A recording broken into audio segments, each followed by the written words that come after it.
اعوذ باللہ من الشیطان الرجیم بسم اللہ الرحمن الرحیم۔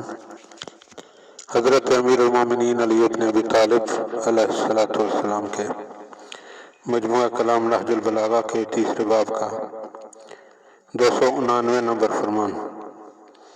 وقال علیہ السلام، آپ علیہ السلام نے ارشاد فرمایا، کانا لی فیما مضی اخ فی اللہ، گزرے ہوئے زمانے میں میرا ایک دینی بھائی تھا۔ وکانا یعظمہ فی عینی صغر الدنیا فی عینہ، اور وہ میری نظروں میں اس وجہ سے باعزت و باعظمت تھا کہ دنیا اس کی نظروں میں پست و حقیر تھی۔ وکانا خارجا من سلطان بطنہ، اس پر پیٹ کے تقاضے مسلط نہیں تھے۔ فلا یشتہی ما لا یجد، اور جو چیز اسے میسر نہ ہوتی تھی اس کی خواہش بھی نہیں کرتا تھا۔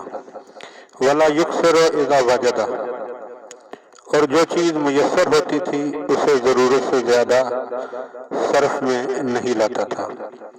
وکانا اکثر دہرہ صامتا، وہ اکثر اوقات خاموش رہتا تھا۔ فإن قال بَزَّ الْقَائِلِينَ، اگر بولتا تو بولنے والوں کو چپ کرا دیتا تھا۔ وَنَقَعَ غَلَائِلِ السَّائِلِينَ، اور سوال کرنے والوں کی پیاس کو بجھا دیا کرتا تھا۔ وَكَانَ ضَعِيفًا مُسْتَضْعَفًا، یوں تو وہ عاجز و کمزور تھا۔ فَإِنْ جَاءَ الْجِدُّ فَهُوَ لَيْسُ غَابًا، مگر جہاد کا موقع آ جائے تو وہ شیر بیشا اور وادی کا اژدہا بن جایا کرتا تھا۔ وَسِلُّ وَادٍ، وادی کا اژدہا بن جاتا تھا۔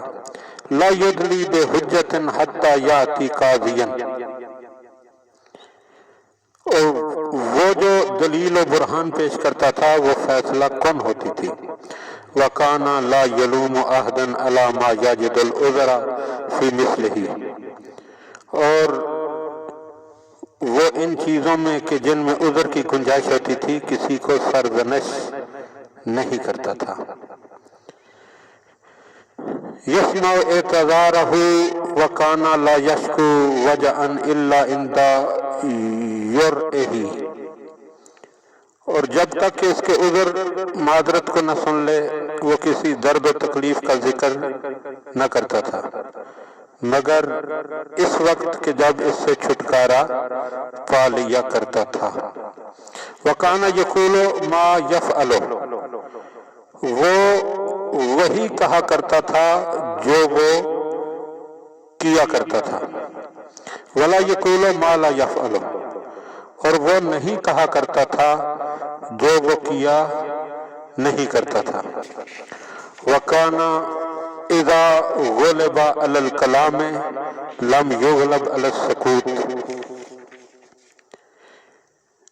اور اگر بولنے والے میں اس پر کبھی غلبہ پا بھی لیا جائے، بولنے میں اگر اس پر کبھی غلبہ پا لیا جائے تو وہ خاموشی میں اس پر غلبہ حاصل نہیں کیا جا سکتا تھا۔ وَكَانَ عَلَى مَا يَسْمَعُ أَحْرَصَ مِنْهُ عَلَى أَنْ يَتَكَلَّمَ، اور وہ بولنے سے زیادہ سننے کا خواہش مند رہتا تھا۔ وَكَانَ إِذَا بَدَحَهُ أَمْرَانِ يَنْظُرُ أَيُّهُمَا أَقْرَبُ إِلَى الْهَوَىٰ، اور جب اچانک اس کے سامنے دو چیزیں آ جاتی تو وہ دیکھتا تھا کہ ان دونوں میں سے ہوائے نفس کے زیادہ قریب کون سی ہے۔ فَيُخَالِفُهُ، تو پس اس کی مخالفت کرتا تھا۔ فَعَلَيْكُمْ بِهَٰذِي الْخَلَائِقِ فَالْزَمُوهَا، مولا فرماتے ہیں سننے والوں کو کہہ رہے ہیں لہذا تمہیں ان عادات و خصائل کو حاصل کرنا چاہیے اور ان پر عمل پیرا ہو جانا چاہیے۔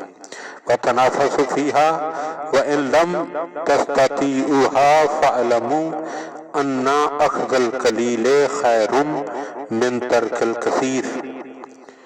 اور مولا فرماتے ہیں کہ ان پر عمل پیرا اور ان کا خواہش مند رہنا چاہیے۔ اگر ان تمام کا حاصل کرنا تمہاری قدرت سے باہر ہو تو اس بات کو جانے رہو کہ تھوڑی سی چیز کا حاصل کرنا پورے کے چھوڑ دینے سے بہتر ہے۔ اور اس دینی بھائی سے مراد امیر المومنین علیہ السلام کی حضرت ابو ذر غفاری رضی اللہ تعالی عنہ ہیں۔ اللہ ہمیں ان باتوں کو سمجھنے اور ان پر عمل کرنے کی توفیق عطا فرمائے۔